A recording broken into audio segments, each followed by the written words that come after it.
Greetings, ladies and gentlemen. Welcome to Addis News Hour with the news. I'm Shafar Alako, and stay with us. The Government Communication Service praises the public for its role in making the annual public and religious festivals peaceful. Numerous religious and public holidays have been celebrated peacefully throughout Ethiopia in the month of September. The ringing of the Ethiopian New Year and its Eve, Meskel Demara, Irrecha, and Gishen Debre Kabre festivals, as well as other festival celebration in various areas of the SNNPR, all went peaceful, witnessing a reasonable flow of tourists. As ever, the entire public in the country contributed immensely to the celebration of the festival, and it deserves huge praise for it, it said. The government confirmed that the people who travel to different parts of the country to celebrate holidays received true Ethiopian love. The statement added that the federal police and other security forces, in collaboration with the community, have effectively carried out concerted efforts for the successful completion of these festivals. The government has extended its gratitude to the security forces, concerned bodies, the public at large, as well as the media. Moving on, the Security and Safety Joint Task Force disclosed that suspected who were conspiring to invoke a nationwide crisis by carrying out acts of terrorism during the Demara and Irrecha festivals have been apprehended. In a statement it issued yesterday, the task force further announced that the investigation on the suspects are underway. Despite their secretly hatched plots, it said the terrorists were apprehended before causing any harm and disturbing the peace of the festivities in any way. The 166 suspects, it said, comprise of those drawn from TPLF, OLF Shen and ISIS.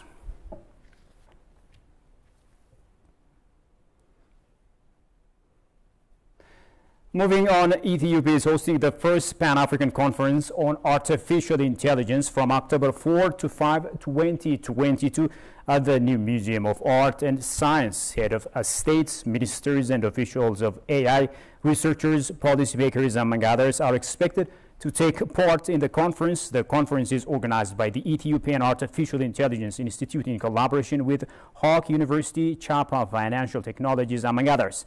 To elaborate more on the event, I'm now joined by Demis Makra from the New Museum of Art and Science up around the Sheraton. Thank you, Demis, for joining me. So what have you observed so far?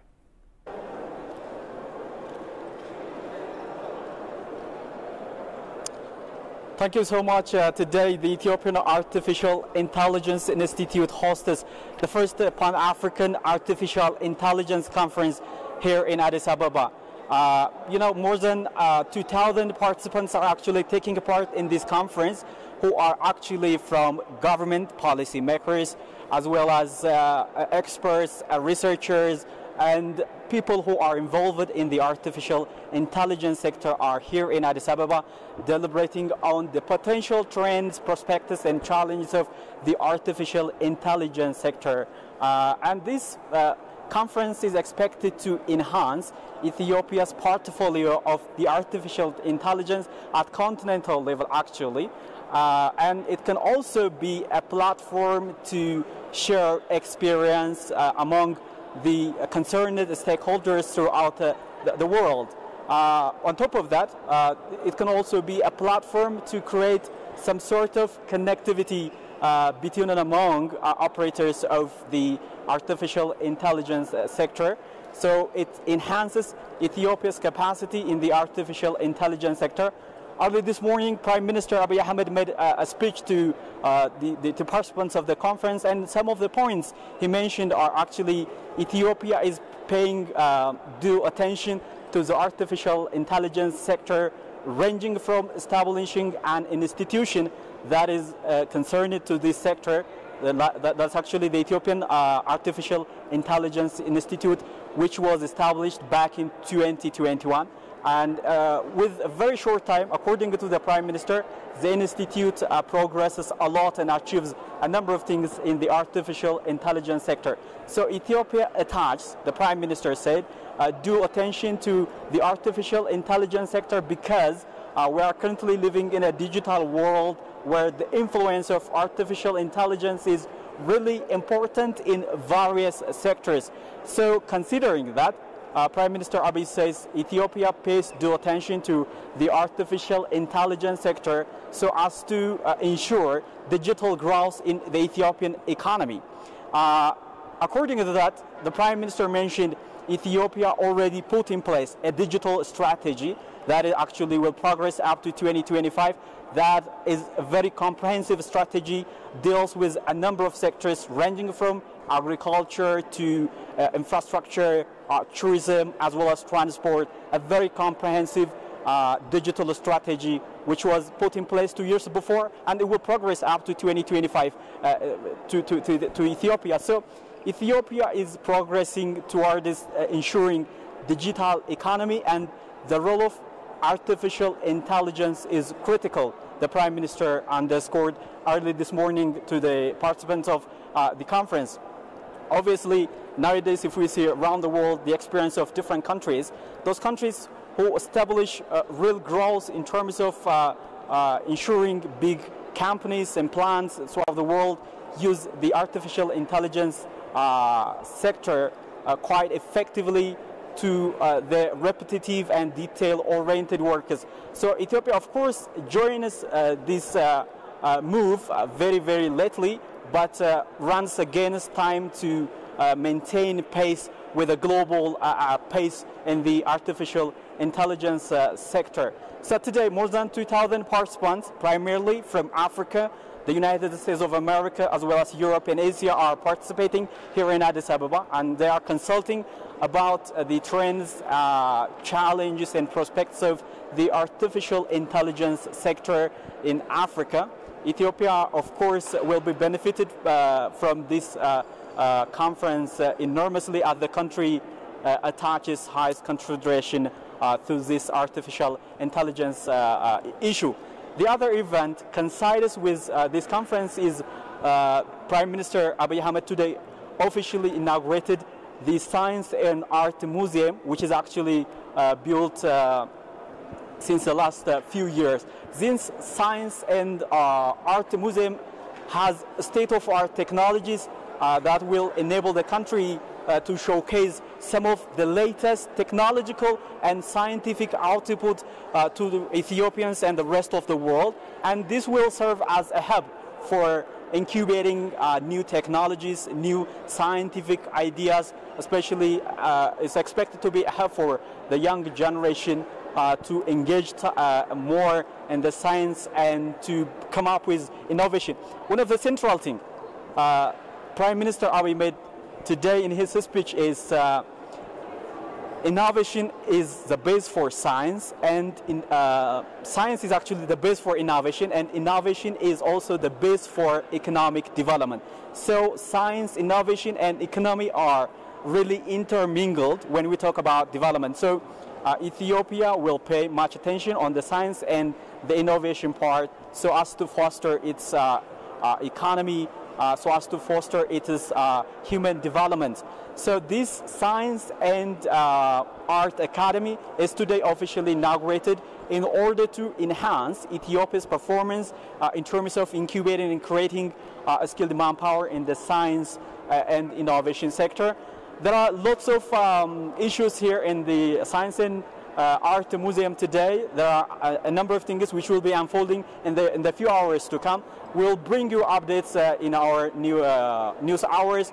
Thanks for staying with us. These are some of the stories I have for now. Well, Demis, thank you so much for that update.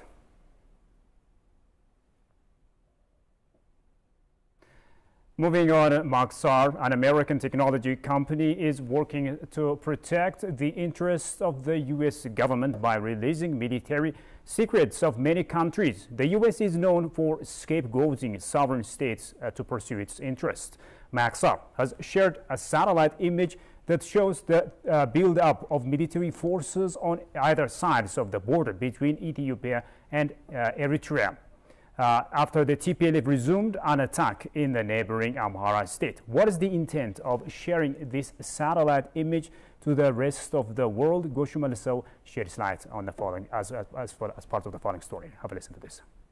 Maxar's history dates back to the birth of the American commercial satellite imagery industry in the 1990s, which was made possible in part by President Clinton's decision to open up the sale of images to foreign entities. 5 years later, a company called Space Imaging launched Iconos, the world's first private spy camera. After several acquisitions and a merger, Maxar was born in Westminster, Colorado in 2017. Even though the very establishment of the company is to supply information and harness the better world, it is used as an instrument to protect U.S. interests. Sources indicate that since the establishment of the company, it has been spying the military secrets of many countries and offering to the U.S. government. As countries opposed to U.S. policy or have different stance, the American commercial satellite company blamed the country's military movement to the U.S. Defense Force. Recent sources revealed that the company leaked the military secret of Iran, Russia, Ethiopia and Eritrea. On June 8, 2020, the company censored Iran's nuclear site to American Defense Force. The satellite image was considered as a success to the U.S. and its allies despite the action upsets Tehran. Maxar continued sharing the Russia's military mobilization and weapons in Russia-Ukraine war. Jordan G. Thatcher, who published his idea in Soapbox website, said Maxar technology company and some contractor entities working in the United States prominently made their way into favorite press coverage of Ukraine. None have been as omnipresent as Maxar's. The same photos that appeared on CNN on February 20 in dozens of other outlets including the New York Post, the New York Times and Reuters. Before the war started, the analyst appeared on CNN said satellite images revealed that Russian ground forces were headed toward the Ukraine border, but some of the photos showed only tire tracks in the snow and could have been mistaken for abstract paintings. This is due in part to the persistence of Maxar's news bureau, which has promoted the company's images, analytics and expertise to leading media organizations around the world for no charge since 2017. The reach of the program is vast. Images of the chaos at the Kabul airport during the U.S. withdrawal from Afghanistan last year were shared in more than 700 publications, according to Maxar. The number of publications that have used Maxar images from Ukraine may well be higher. According to Thatcher, Maxar's relationship with the mainstream media is nearly as cozy as its relationship with the U.S. government and war propaganda to intervene on sovereign nations. Now, even though the United Nations is more than 70 years old, many believe it is not an institution where Africans can be heard and get proper representation. Leaders of many countries, including Prime Minister Abiy Ahmed, have complained that the UN must reform the Security Council to a more representative one. Africa has requested 2 permanent seats with veto power and 5 alternate seats on the UN Security Council, a request that has cast doubts on the fairness of the Security Council. Johannes Montaun has more on that. The United States, the United Kingdom, Russia, China and France, who each have the power of veto.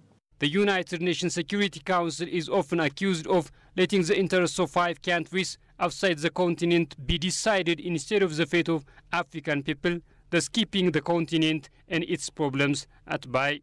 African leaders are also demanding that the Security Council must give permanent status to the continent, as it does not have the right organizational status to solve African problems. Former Zimbabwean president is one such critical voice who repeatedly confronted the United Nations on this issue. The bosses in the Security Council say you shall never have the powers that we have as permanent members. And we have asked and asked and asked. Reform the Security Council.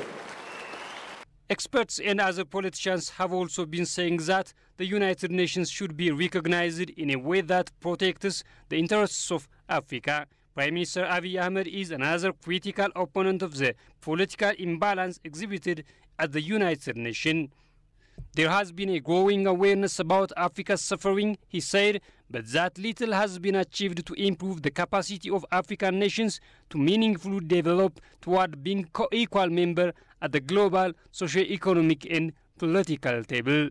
More than 7 decades after the creation of United Nations, Africa remains a junior partner without meaningful input or role in the system of international governance.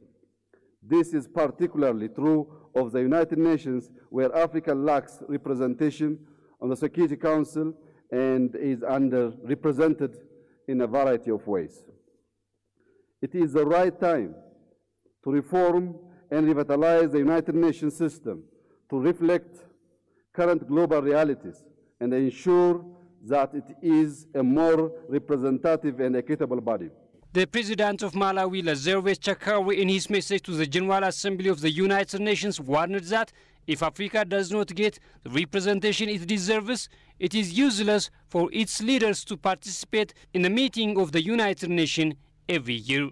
As African member states, we do not wish to gather here next year with no progress made on the African Union's Zululand consensus, which demands that 2 permanent seats with veto power and 5 non-permanent seats must go to Africa.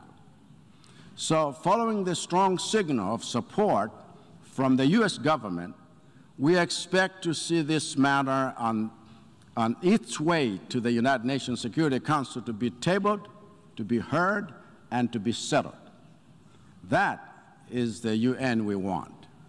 That is the UN the world needs.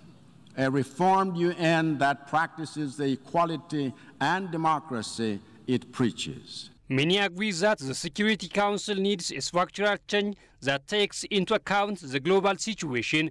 Africa, which has more than 1.3 billion people, is not represented in the Security Council with a permanent seat, which clearly shows the institution's bias, and the U.S. President Joe Biden said that he will give appropriate support to find answers to the continent's questions. The United States supports increasing the number of both permanent and non-permanent representatives of the Council. This includes permanent seats for those nations we have long supported and permanent seats for countries in Africa, Latin America, and the Caribbean. The United States is committed to this vital work. Ethiopia, as a founding member of the United Nations, believes that a new and just world will be created when the questions of Africa having a permanent seat in the Security Council is answered.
Welcome back. You're still watching Addis News Hour. Now, Russia lauds Ethiopia's steadfastness toward finding a peaceful remedy to the conflict in the north.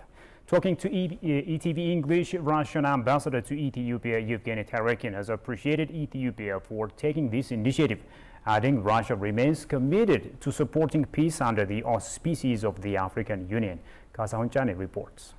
Shunning away the online branch extended by the Ethiopian government, the criminal TPLF clique has lately launched another round of devastating war, aiming at causing prolonged harm to the northern people of Amhara and Afar. The war-mongering enterprise is targeting social infrastructures. Very recently, the criminal faction has looted and destroyed all major social development infrastructures in Sakota town, Waghamra zone of the Amhara state. The Russian ambassador to Ethiopia commended the Ethiopian government for its unwavering commitment to a peaceful remedy of the conflict. Our government's stance and position is unchangeable to this regards.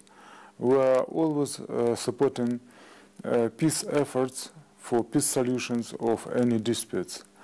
I can remind you a saying of our outstanding diplomat Andrei Gromyko, who has been Minister of Foreign Affairs of the former Soviet Union for about 20 years, who once said, it's better to conduct 10 years, to spend 10 years in negotiation than one day in war front.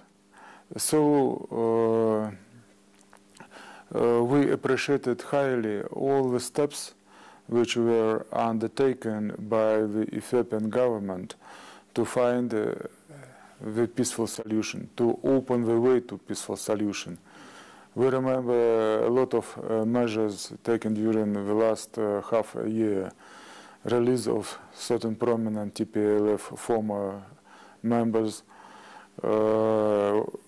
unilateral humanitarian truce, opening unfettered, practically unfettered access of humanitarian aid to Tigray region, and so on and so forth.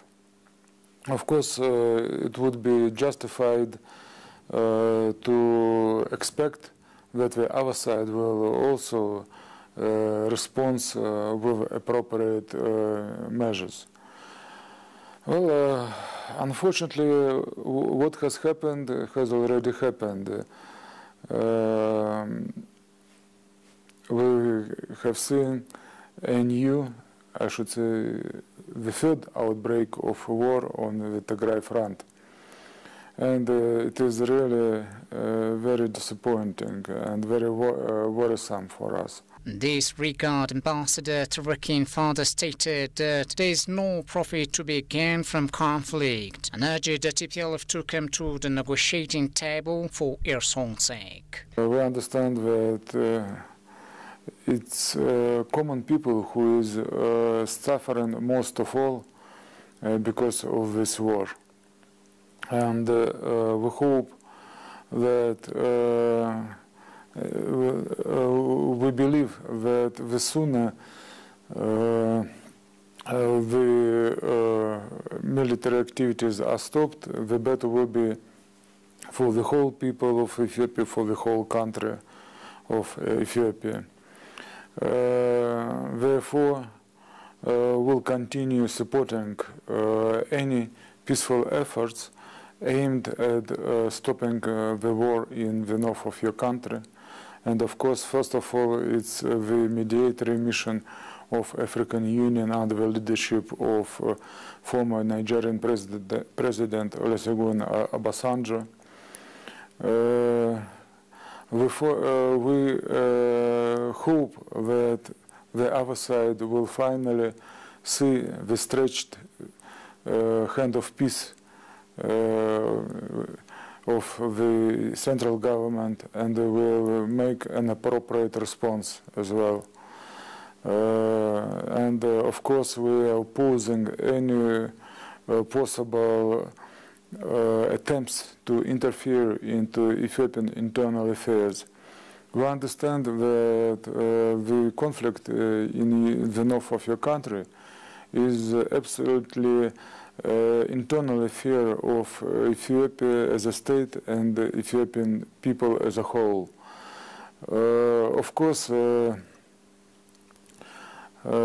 may be some best wishes from the outside, but no one but Ethiopians themselves can and should find solution for this present-day problem. The TPLF is still ranting about a fictional Tigray siege, claiming that humanitarian assistance has been blocked, while there has been looting, aid convoys, and using UN equipment for its own war effort. Now, Ethiopian ambassador to Italy, Demitu Ambisa, reaffirmed Ethiopia's commitment to bolstering bilateral ties in investment and education sectors with the Republic of Cyprus. Ambassador Ambisa held fruitful discussions with the Minister for Foreign Affairs of the Republic of Cyprus, Ioannis Kassoulidis, and she briefed the minister on current developments in the Eastern African nation, particularly focusing on the conflict in the north of the country. The ambassador also briefed Kassoulidis on the trust-building measures that the government of Ethiopia has been taking to end the conflict with the TPLF in the Tigray state, as well as the government's commitment to peacefully resolving the conflict under the auspices of the African Union. And Ioannis Kassoulidis, on his part, thanked the ambassador for the timely briefing and stressed the fact that his country is closely monitoring the current situation in Ethiopia, including the African Union brokered peace process under the leadership of the African Union with the principle of African solutions for African problems. He also reiterated his country's commitment to closely working with Ethiopia on bilateral, regional and global mutual interests.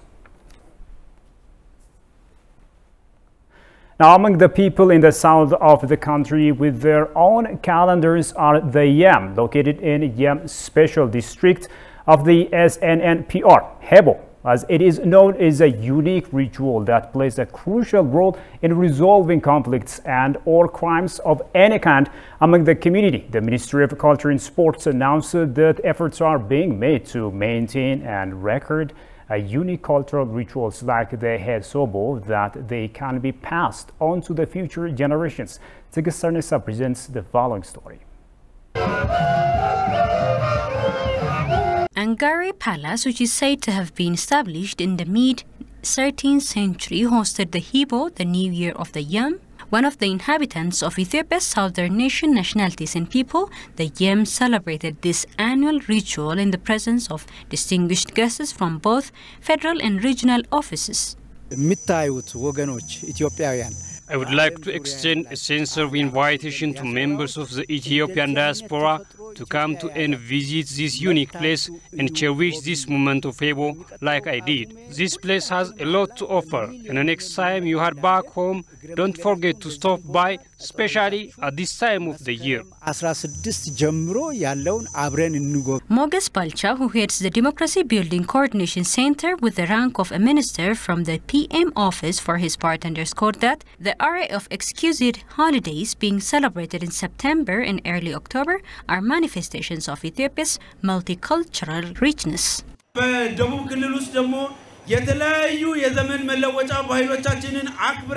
We have marked a number of festivals in the southern state, all colorful and unforgettable.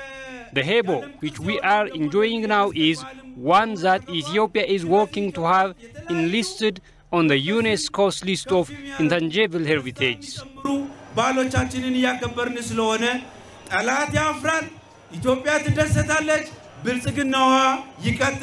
Minister of Culture and Tourism Kajela Merdasa, on his part, stated that efforts are being made to record cultural activities and indigenous knowledge in Ethiopia so they can be passed on future generations. The New Year ritual has multi-stage peace-maintaining mechanisms that strengthens social cohesion, redirects identity, and restores solidarity among the young people. Now, the Ministry of Culture and Sports confirmed that Ethiopia has received a letter of invitation to participate in the African Youth Conference to be held in Kigali, Rwanda. Ethiopian Minister of Culture and Sports Kajela Merdasa held discussion with Rwandan ambassador to Ethiopia, Hope Tumukun Di Gasatura, at his office. During the discussion, the ministry and the ambassador agreed that the two countries share various common values. Ethiopia and Rwanda pointed out the need to establish public and cultural diplomacy to further connect these common cultural values.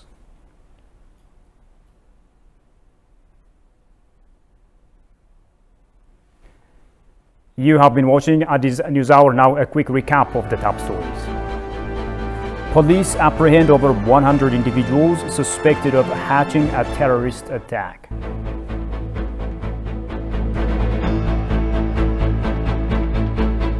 And the USA uses Maxar's satellite image for war propaganda over sovereign nations.